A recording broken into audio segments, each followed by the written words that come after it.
swept up in the excitement. And Tupac would concur that they caught up if he were to return from the grave to hear this interview. After Pac and I performed a song together in the studio, they let the small guys outlaw. Yes. When we arrived, they approached Pac and said things like, "Hey, Lauryn Hill diss you, Mar Deep dish you this that." Pac then entered the studio and began writing about what I believe to be KRS-One, correcting the record on the relationship between Tupac and Big Daddy Kane. And a lot of what people believe they know about these two turns out to be incorrect. KRS-One asserts that Tupac and Kane were not adversaries. They were actually respectful to one another. What is the reason for the perception that the industry attempted to pit them against each other? Well, that's Suge Knight's fault. Suge loved to manipulate his artists, drive narratives, and ensure that everyone chose sides, as everyone knows. Drama between the East and West Coasts kept the cameras going, sold publications, and sold albums. Big Daddy Kane, however, had no interest in participating in the game. Whether he wanted it or not, Tupac was enmeshed in it. Furthermore, KRS-One implied that any animosity that existed between Tupac and Kane was more about manipulation than real hostility. Even an offer to work with Death Row was made to Kane, but he declined.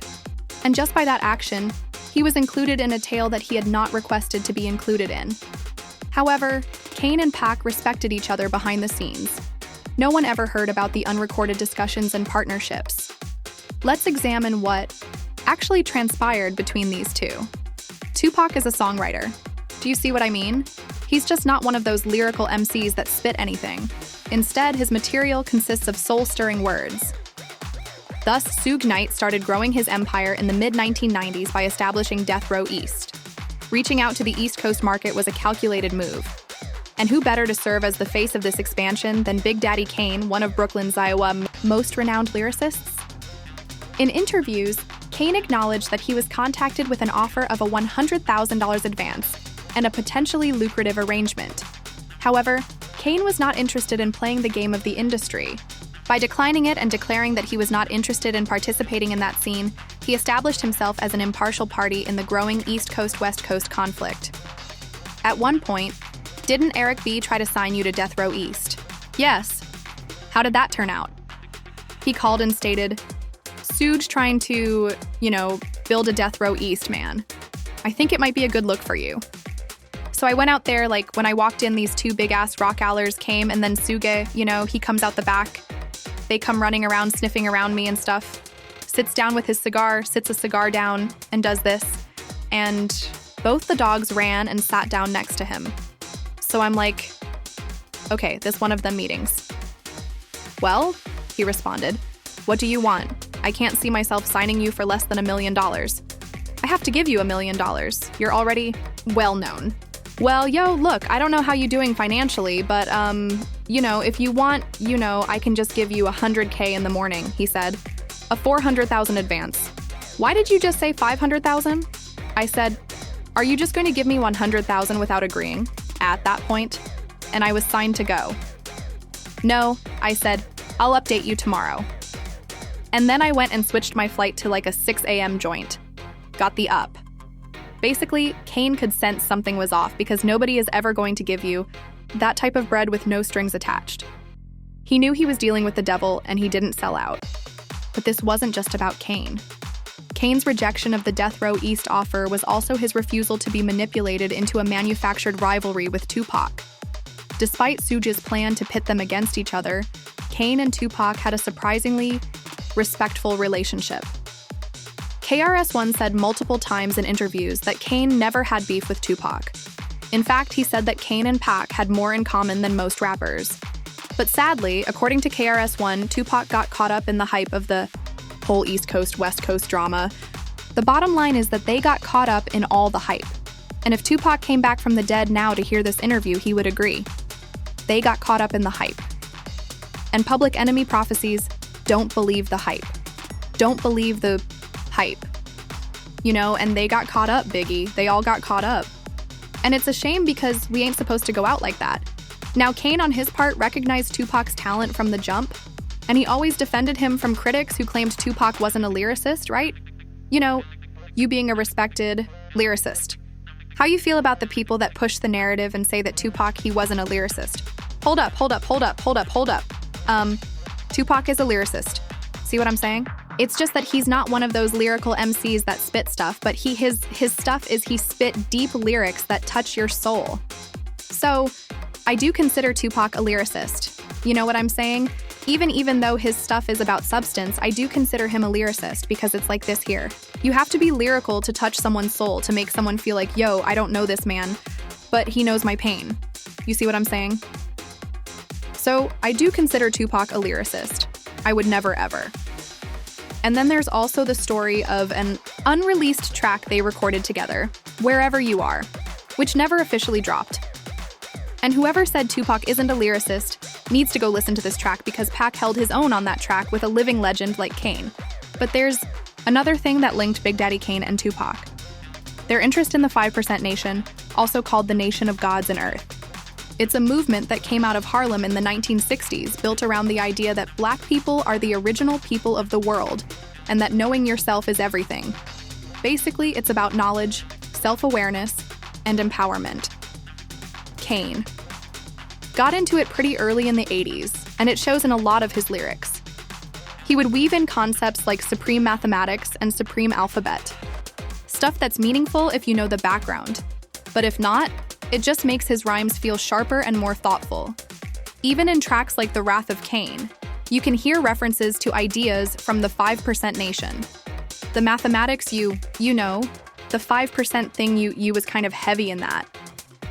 The knowledge itself, that was really woven into your rhymes when you first took off. When did you get introduced to that?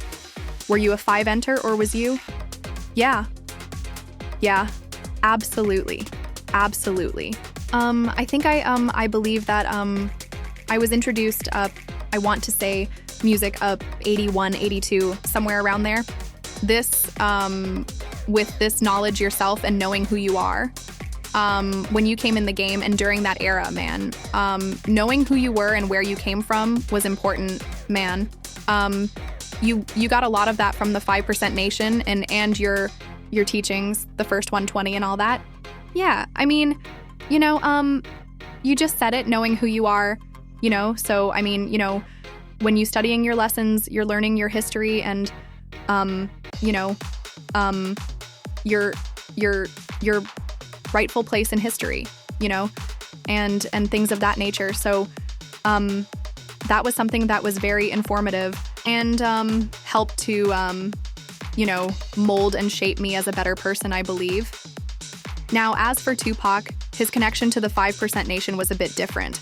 He wasn't formally initiated, but he was exposed to the teachings when he was in Baltimore, and through his mom, Afeni Shakur, a former Black Panther. He absorbed a lot of revolutionary ideas and the themes of self-knowledge, empowerment, and fighting. Oppression show up in almost everything he did, from interviews to lyrics.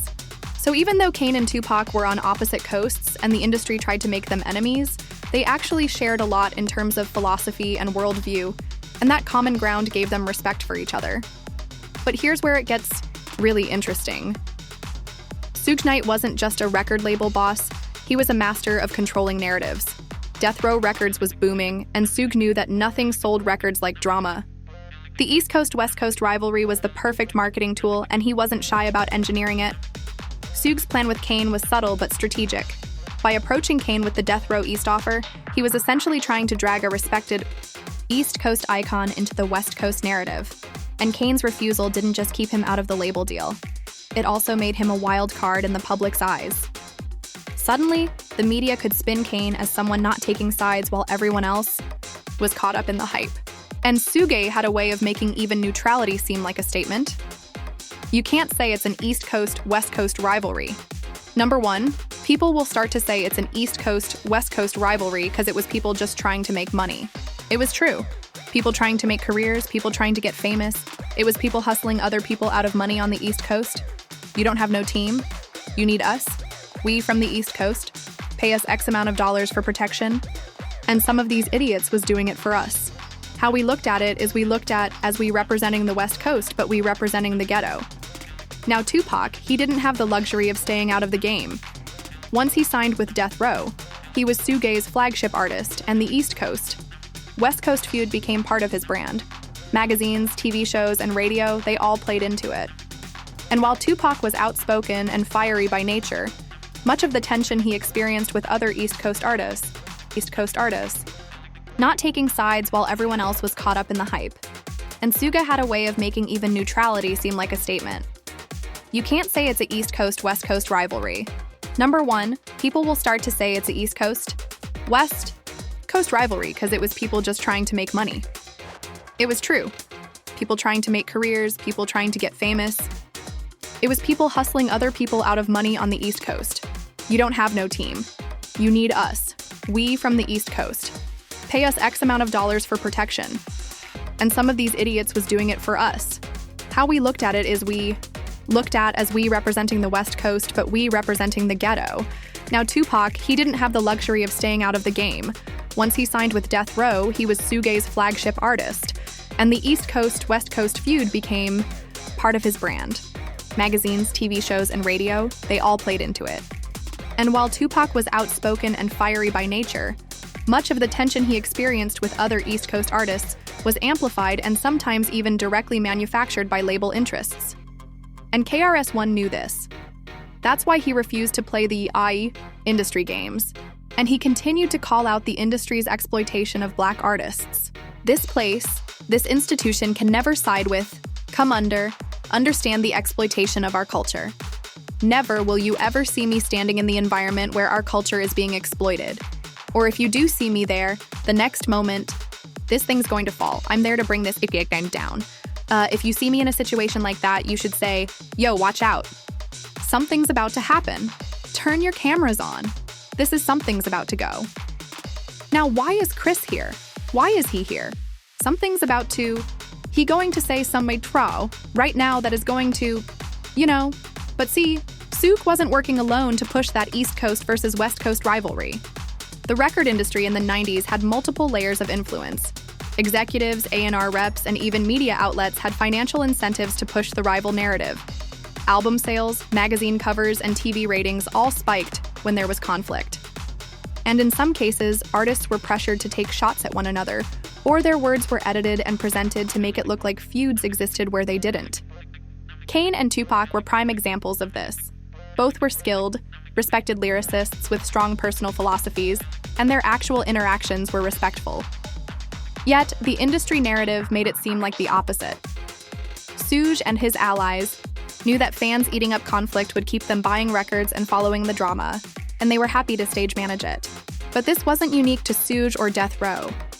East Coast labels like Bad Boy and other industry executives play their part too, fueling the rivalry on their side. But Suge had the most visibility and the most aggressive approach, often leveraging fear, loyalty, and street credibility to maintain control over his artists and the narrative. All of that happened afterwards was a ploy, and it was manufactured by Suge Knight. When you say ploy, I don't know what a ploy means. Here's the thing. It was a game plan. It was a game plan to get him. So strategy? It was a strategy. Strategy. So if you think about back then, Tupac got convicted of rape, he went to jail. That sucker Kevin Power did an interview for Vive. The writer, the Leskin guy, I don't know. And Tupac said, "Thug life is dead." He said, "I might be killed after this interview, but I want my truth to be known." Right? And he's doing an interview, right? Suge Knight goes to get him out of jail. Yeah. When Suge Knight got him out of jail, it's the first time you heard Big E and Puff did it. That whole East Coast, West Coast file was manufactured by Suge. Suge did that, but not the shooting. You're saying that? No, I'm about, okay. Just to be clear. The blaming of and Tupac, with his explosive temper, became the perfect instrument for this strategy. Kane, on the other hand, was more cautious and refused to be a pawn. But even his refusal became a part of the story that the media twisted into something it wasn't. And while fans and media focused on manufactured beef, the industry quietly continued its larger business deals, controlling artist contracts, taking cuts from collaborations, and pushing albums. The East Coast-West Coast feud sold more than music. It sold attention, hype, and influence. Suge and other executives understood that controlling perception was as profitable as controlling record sales. That's a problem with Death Row and Suge Knight and Snoop and Tupac against me. It's a war. That's the most craziest thing I ever heard of in my life. I get no strike for slapping a female. I don't hit women or I don't prey on the weak. So how I'm a war with a guy who ain't no man. You know, I don't have nothing against nobody out there who doing their thing. If you doing your thing, you do it. But don't do an interview and say where the biggest war is between Death Row and my company. Death Row a whole another level. If they had a problem with us, we don't have a problem with nobody. Everybody know where we at 247 either at the studio or at the office. If there's event going on, we going to be the first ones in the front row having fun. At the Super Bowl, we gonna be there betting cheering. So, we not the one hiding. There's a lot of people who make up like stories to try to get theirself famous or get their some yellow power. That's the wrong way to do it. You know, if you going to do it right. If you going to be with Death Row, add one of these. And this is why the story of Kane and Tupac is so important. It's a reminder that the history we read about hip-hop isn't always the whole truth. Suge and the executives backing the industry narrative benefited from the chaos while the artists themselves were caught in the middle. The East Coast, West Coast thing, it just got out of control. Dudes is getting killed and I felt responsible. But I couldn't stop it. We ain't mad at the whole spot of New York. We just mad at certain people. I got this new project coming out along with some other brothers called One Nation, and it's like a East Coast, West Coast collaboration to kill. This whole new vibe everybody wanna be on about it being a war between the East Coast and the West Coast, it's really just a problem with two rappers, and the East Coast, West Coast thing is something that the journalists and people are making up just to get paid off so it can drag out and everybody can have albums that perpetuating it so it could be drama when it all go down. Don't look at me and Biggie and be like, why is there a big East Coast, West Coast war? When you're shooting this to 300 homes, 300 countries, telling them about an East Coast, West Coast war that they would never know exists. So that's where information becomes a problem. We both need to exercise greater restraint. Damn. So when you look back at the 90s, it's clear that the East Coast, West Coast war wasn't just about two coasts or two crews. It was a carefully constructed drama with Suge as one of the key directors pulling strings behind the scenes. Kane and Tupac didn't fit neatly into that script, which is why their real connection rarely gets talked about. Well, let me know your thoughts on Kane and Tupac's bond.